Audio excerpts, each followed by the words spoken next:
Eastern PA with a 30 meteorologist Bobby Martrich here with your outlook for July 11th, 2016. And for the start of a new work week, we're going to have mostly sunny conditions in place once again, high pressure and control.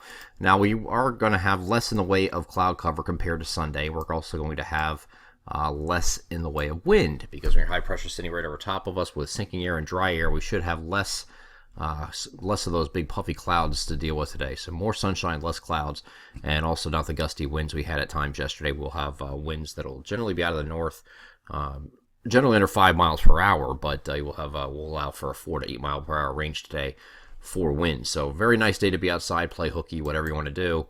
Heading forward here onto Tuesday, we're going to have much of the same heading on with the Tuesday. The only difference is high pressure is not going to be heading off the eastern seaboard. So we're going to increase the humidity slightly, but still not that big of a deal. I don't think we really get into the humidity until the second half of the week here, and it's going to be very short-lived. So, I mean, the extreme heat and humidity should only come to one day. And the reason is we have this situation to our south here. This is all a part of a warm front. This attached to an area low pressure moving up to the Great Lakes. I'm going to move this forward here to Wednesday so you can see what I'm talking about. Here's your area low pressure. Area low pressure is sitting right here over the Great Lakes. You're going to have a warm front that's attached to it like this. Cold front, of course, back here like that. So once this warm front moves through, you will have the really soupy air behind it coming in for Thursday. Now, out ahead of it, we could have some isolated, maybe to widely scattered shower or thunderstorm that'll be later on the day on Wednesday. That's ahead of this warm front. Once the warm front moves through Wednesday night, maybe very early Thursday, then we're dealing with the extreme heat and humidity for Thursday. Now again, this is one of those deals where it's just because the warm front's pushed through, we might have some heat headlines again around the metropolitan regions around Philadelphia, maybe New York City, Washington, Baltimore, places like that with the excessive heat.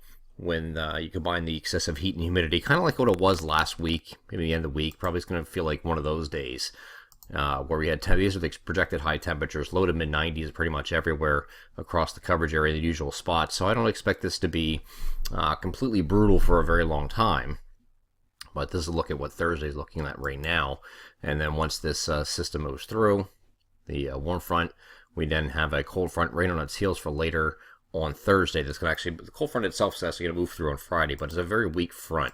Very weak front. So you have an area low pressure that's attached to this, driving this cold front eastward. Some scattered showers and thunderstorms will come through later in the day on Thursday. That'll be a welcome relief from the heat and humidity. So it's only going to only be around one day. So everything leading up to that point, up until you get to Thursday. So today, tomorrow, Wednesday, still not too bad on the humidity. And then although we are going to be increasing it slightly come Tuesday, and then a little bit more on Wednesday, slightly again.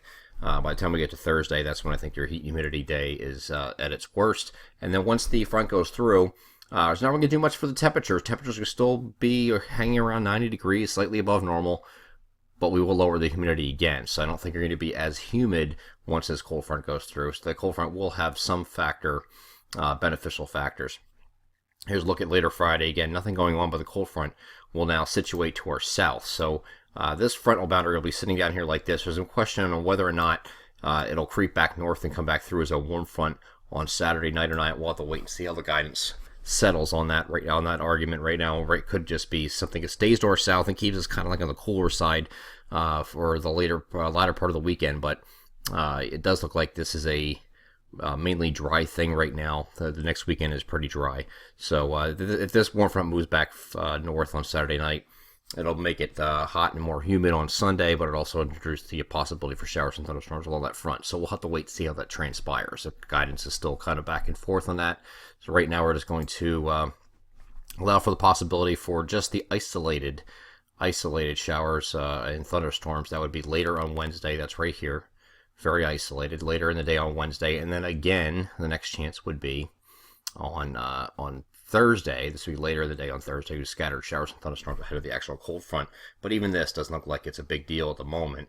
We'll have to wait and see how that transpires the next couple days also. I'm Eastern PA with a 30 meteorologist Bobby Martrich. So that is your outlook for July 11th, 2016. Have a great Monday.